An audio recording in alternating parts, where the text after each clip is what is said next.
Good day, good day, good day. My name is Howard Martell, broadcasting here from Virginia Beach, Virginia.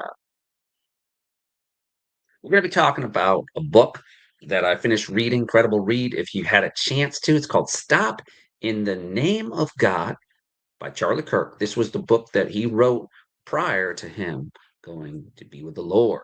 While honoring the Sabbath transforms your life, we're going to cover chapters 1 through 5. Really not deep, but it's not word for word, but from thing. It is it's going to be something that is very, very meaningful for a lot of people. So so we're going to use a New King James version to scroll through some of the things, right? So the book is really good. I mean, it really did some good research in it. I get to look inside how he operated and how he was not a perfect believer, but he was building each day. And on on those days on the Sabbath, he wasn't practicing the Sabbath like they talk about, where he was resting. He was worried more about building Turning Point USA and his family and everything else. But um as you get to see in the book, he was growing each time that he separated from that, and he let his team know, hey, unless it's in a dire emergency on Sunday, that's God's day. So he he's breaking down from the beginning, you know, and this is a 5-part series, right? So if you're exhausted, distracted, and always on, Sabbath isn't a luxury. It's a command with a promise, right? And what I like about it is that he just breaks it down into simple terms that we can all understand. And in chapter 1, he's talking about the beginning, Genesis 1:1. He goes into it, and he is going into the history of it, and he talks about this. This is directly from the book. Two dominant theological worldviews currently compete in the West, cutting deeper in than denominational differences between Christianity, Islam, Judaism, or other religious traditions. Before we even enter the realm of doctrinal distinctions, before we ask whether the God of the Bible is one true God, we must first confront what I call the Western binary. Fundamentally, there are only two possible explanations for our existence. You are created, you are designed, your life has a purpose, and intentionally, you are not a mistake. You are a miracle. Two, you are a mistake. You are the product of a random mutation and molecular coincidences, a happy accident. Your consciousness, agency, emotions are simple results of neurons firing in just the right pattern over the course of millions of years. Not just a miracle, you are merely the most advanced arrangements of carbon in the room.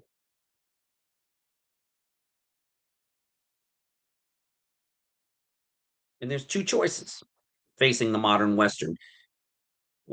Increasingly, people are choosing the second option as their dominant worldview. Over the past 40 years, we've witnessed a sharp rise in secularism and atheism. Their appeal is simple and seductive. If there's no God, then no one has authority over you.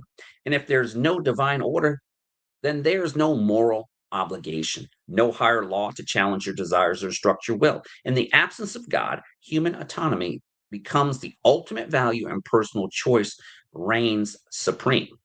This trend is not theoretical, it is measurable. According to the Pew Research Center, the percentage of American adults identified as religiously unaffiliated nuns surged from just 5% in 1970 to around 30% by 2021. Now, you see, he's putting the numbers in there. And I'm all about the numbers and about showing me the facts. I learned this in the military a long time ago. Show me in writing where it says this policy aligns with this because of the work that I did. Among younger generations, the numbers are even more stark. Over 40% of millennials and Gen X Zs claim no religious affiliation at all. In Europe, the picture is more dramatic still. In countries like Sweden and United Kingdom, belief in God has dropped below 50%, and regular religious participation is often in the single digits. A 2018 Gallup survey found that church membership in the United States fell below the majority for the first time in recorded history, dropping to 47%, a decline mirrored across virtually every Western democracy. Why this decline? Part of the reason is trust in the science and technology tools, which have ironically delivered unprecedented convenience, but not contentment. But at a deeper level, the turn towards secularism is about control. The very idea that there is a God and he wants you to live a certain way is now considered offensive, judgmental, or harsh. In a culture obsessed with self acceptance, personal freedom, divine authority, and viewed not as liberating but as oppressive, our modern God are autonomy, affirmation, and endless choice. And yet, if you were among the few in the modern West who still believe and we are created, that our existence is not a cosmic fluke, but a divine intention, then your journey begins not in philosophy or politics, but in Genesis 1 1. The modern world is afflicted with growing spiritual disease, a kind of metaphysical emptiness, a tumor of hopelessness and isolation. He highlighted those words. We are materially rich and spiritually impoverished. If you examine nearly every major crisis in the contemporary Western culture, depression, anxiety, addiction, loneliness, suicide, the common thread is disconnection from others, from purpose, from rest, and ultimately from our Lord and Savior, Jesus Christ, God. The further we drift from the Creator, the more fragmented we become as secularism spreads. The soul shrinks. Now, this is going to hit you hard right here. He goes deep into this, and a lot of people can relate to this. Data supports what theology has always known. Data from the U.S. Census Bureau's Household Pulse Survey, January through April 2024, indicates that anxiety and depression rates have stayed at double the pre-COVID levels. Meanwhile, 2021 Harvard Graduate School of Education reports that 61% of young adults aged 18 to 25 reported feeling serious loneliness. And prescription rates for antidepressants, anti-anxiety medications, and sleep aids are at a historic high. Out of technological marvels have not quieted our souls. They have only amplified the noise. But secularism doesn't leave a vacuum. It creates counterfeits. As belief in God of the Bible has diminished, people have not stopped being spiritual. Instead, they've invented psycho pseudo religions, political ideologies, wellness cults, self help mysticisms, and climate absolutisms and digital tribalisms. These systems come complete with dogmas, rituals, prophets, and excommunications, but without grace, forgiveness, or redemption. They mimic the shape of religion while denying the source of truth. They offer belonging without transformation, identity without accountability. Which brings us to the Sabbath. The Sabbath is the oldest continuous spiritual celebration in human history. Most people, even those raised in the religious traditions, don't not fully grasp that. And I'll emphasize it throughout this book. The Sabbath is not primarily a legal command, it is a cosmic declaration. It is weekly embodied confession that we are created, not accidental, that there is a creator and he is not us. To keep the Sabbath is to resist the pull of secular chaos. It is to stop, to rest, and to say with a body what your mouth may forget to say. I believe in Genesis 1 1. The Sabbath calls you to lay down your illusion of self sufficiency and remember that your life is not your own. It is a gift. And if you believe that your existence was designed, not random, then Sabbath becomes more than rest day. It becomes a weekly act of praise, a ritual rhythm of gratitude, a declaration of allegiance. Upon a closer look, reading of Genesis 1 1 and the creation story, we learn six major things about God, his nature, and his relationship to the God of the Bible. And all these lessons were instrumental in laying the foundation of the West. And all these truths were celebrated weekly during the Sabbath. At the end of the list, I hope you will pause and internalize how significant Genesis 1 1 is for you, our world, humanity, and most applicably to this book and how you spend your time.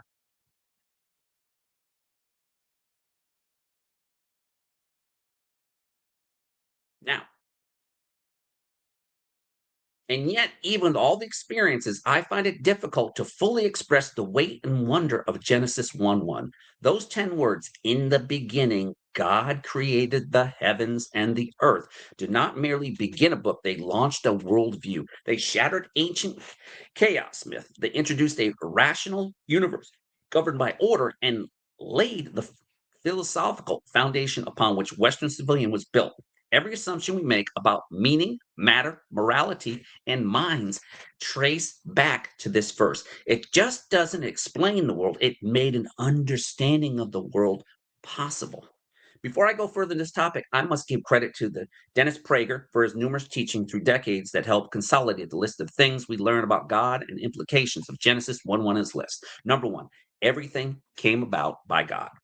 This is worth emphasizing. The first statement of the Bible is so massive, so theologically and philosophically rich that it must not be skimmed. In the beginning, God created the heavens and the earth. It means that all is good, light, beauty, order, reason, life itself flows from the Father, from God, who is not partially good or mostly good, but who is goodness itself. The foundation truth asserts that behind all existence is divine will, a moral intelligence, a benevolent creator. It means, among other things, that everything has purpose. I'm just going to skip through some of this. It goes through something. It also goes through a little the history of what they call nihilism. Okay. And it's blanketing the Western world. Over the last century, numerous ideological toxins have worked to erode our collective moral code. Of these poisons, nihilism is the most corrosive. It is not simply a rejection of religion, it is a rejection of meaning itself. Nihilism teaches that there is no moral code, no objective truth, no reason for your existence. It says we are accidents and nothing we do ultimately matters. Really? Really, people?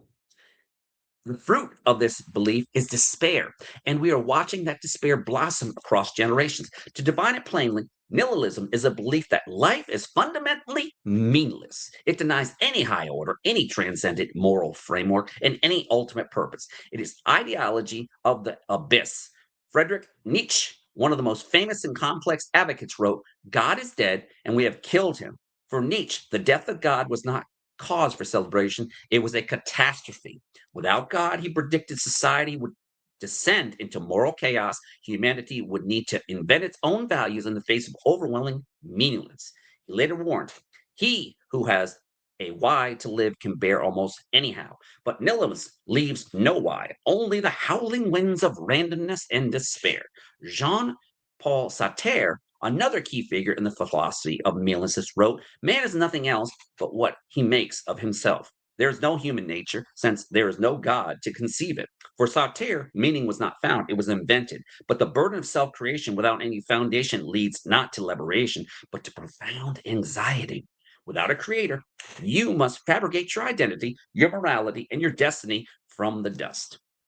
And now we're seeing the psychological and societal consequences of this belief system play out in real time. In 2023, a report from the Center for Disease Controls revealed that 57% of teenage girls in the United States reported feeling persistently sad or hopeless, the highest rate ever recorded.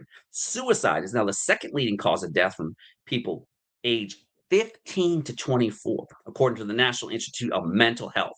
And a Harvard Youth poll from 2022 found that 52% of young Americans think our country's democracy is either in trouble or failing. And nearly half say they feel more fear than hope about the future. It is one of the great ironies of our age that we are wealthier, more technology advanced, and more medically capable than any generation in human history. Our children are sicker in the mind, soul than ever before. Okay? Number two, God is outside of nature. In the ancient world, religious imaginations, the divine was invariably entwined with nature. Across civilization, gods were understood not as transcendent, but as immanent, located within, expressed through, identical to the material world. The deities of Mesopotamia, Egypt, Greece, and India did not create nature. They were nature, or at least embedded within cycles and phenomena. The Nile was not merely a river, but a manifestation of Happy. The sun was not simply a celestial body, but the chariot of Ra. Fire was personified in Ajni. Storms in Endra, in war in Utsala Puchla. In these systems, the divine were dispersed across natural elements and accessible through ritual appeasement, sacrifice, and omens. Morality, insofar as it existed, was subordinate to appeasing these capricious forces rather than conforming to the coherent moral laws.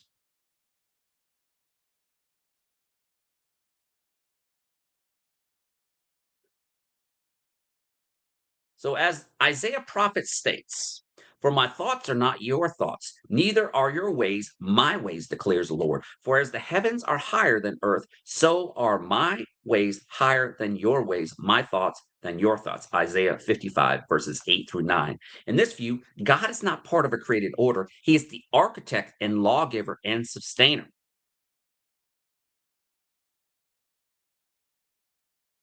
Here's another one. Psalms echoes this ultimately. The Lord is near to all who call on him, to all who call on him in the truth. Psalms 145 through 18.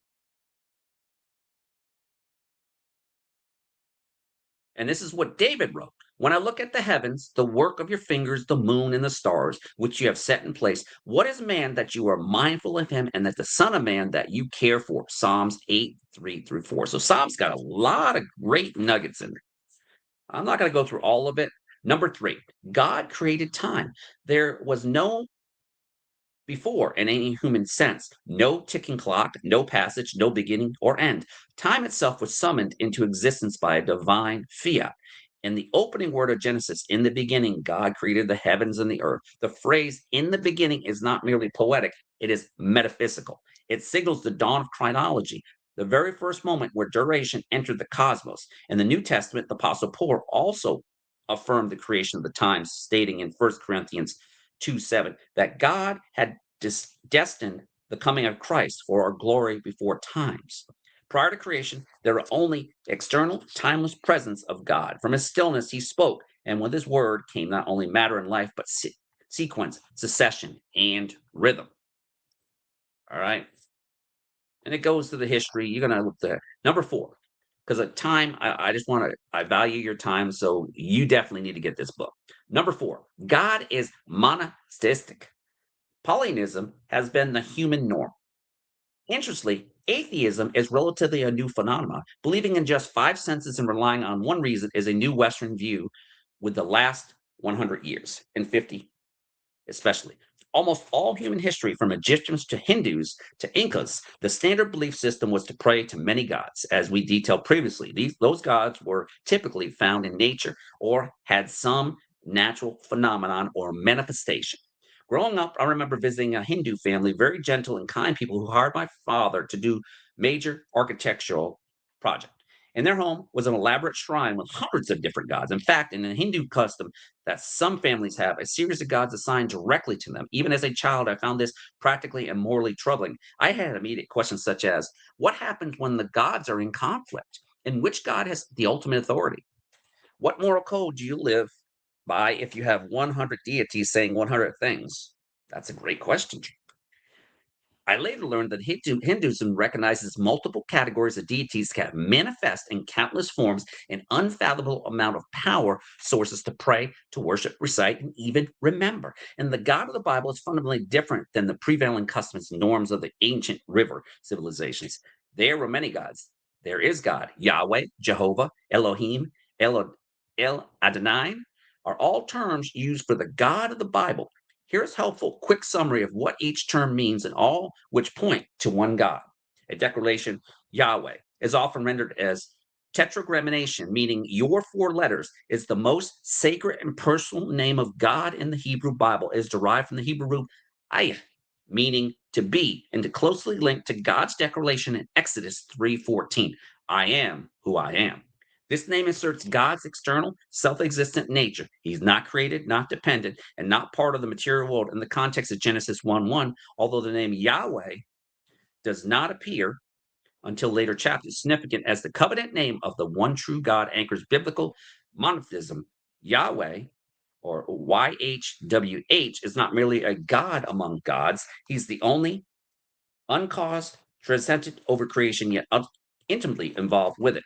The reverence for his name was so deep that ancient Jews would not pronounce it aloud, substituting Adonai when reading aloud, thus preserving the sacred. Jehovah is a Latinized translation of Yahweh, formed by early Christian scholars who inserted the vowels of Adonai into the consonants of Yahweh. Though not a biblical word itself, the term became widely used in Christian theology and Mamadi to refer to personal covenant keeping God of Israel. The use of Jehovah reflects an attempt to vocalize God's name in the way that captures his intimate, revealed nature.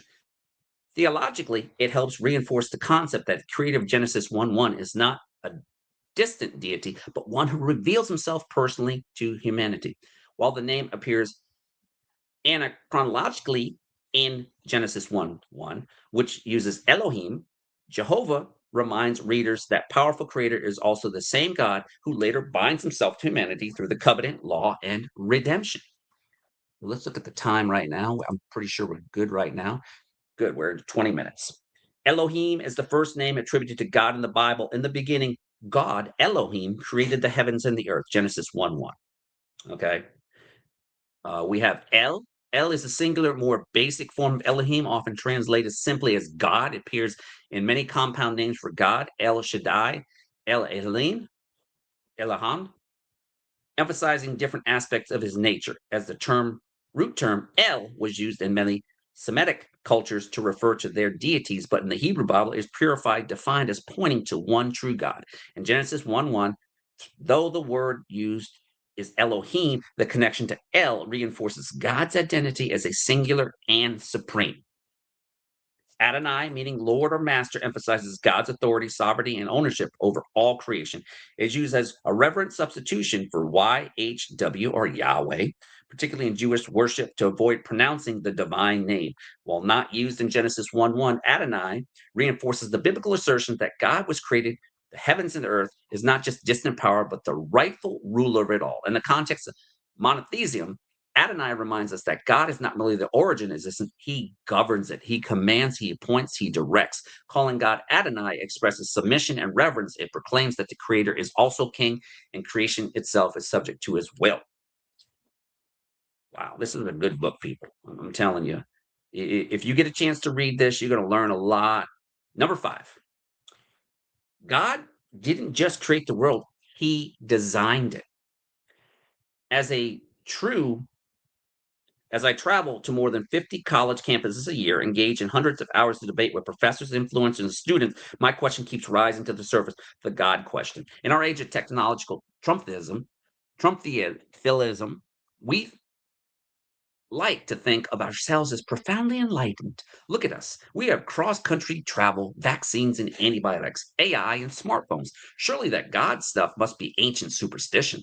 The hubris embedded in this argument is both shocking and chilling. It reveals not only historical ignorance, but a dangerous arrogance. One of the reasons I believe why the West is collapsing under the weight of its own supposed brilliance. Growing up, atheism was fashionable. It carried a spirit of rebellion and intellectual elitism. The new atheists, Dawkins, Hitchens, Harris, Dennett, weren't content to merely doubt, they attacked. They brought a new militancy to unbelief, one that was hostile, condescending, and frequently dishonest. Inspired by the enlightened era skeptics like David Hume, they framed their opposition to theism as a moral intellectual crusade. All right, so that was chapter 1. We're just going to do chapter 1 today. We're going to break it down into each chapter. Tomorrow, we're going to cover nothing doesn't create something. And if you're not going to enjoy this series, I'm going to tell you, then I don't know if you have a heartbeat, because what I'm learning, even though, what happened to him was completely wrong, because that's not the America that I fought for as a military member. But only God knows. And his legacy is even reverberating now even stronger as his wife, Erica, continues on with her boys and, being a widow. Understand that you might not have always agreed with what he had to say, but at the end of the day, doesn't it make sense? And you get to know the character outside of what they talked about in the media and how this guy was a bigot and all this stuff. He was, trust me, from all the interviews that I've listened to in this book that I'm reading, this guy wasn't. He was an imperfect human being, but he believed in having the ability here in America.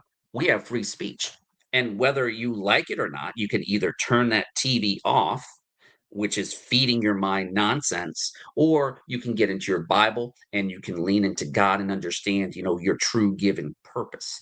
I realize that, when you're doing something for so long and then God takes something from you, especially if you've had a career, a long career. I've had a 30 plus year cyber career, and now I'm transitioning to something new because God gave me the ability to be able to do that and be semi-retired, teaching people about financial stewardship, understanding how to protect God's money that you've been stewarded over. Yes, stewardship. I talk about that in my study. If you liked, and please like and subscribe to this series. All the information's on there. Definitely get the book, Charlie Kirk, Stop in the Name of God, Why Honoring the Sabbath While Transforming Your Life. It's definitely going to enlighten you and educate you about history. And I'm an avid reader, and this is a great read. And I can't wait for the next time that we have chapter two. Chapter two. Now, this was a condensed version. I wanted to cover the entire chapter 1 through 5, but that's a lot of information. And I really would do injustice to try to push through this. So, with that being said, take care. God bless. And remember, honoring the Sabbath is a way for you to get closer to the Father, to get closer to Jesus, to Yahweh. Take care. God bless. Stay safe. And may this be shared across the world.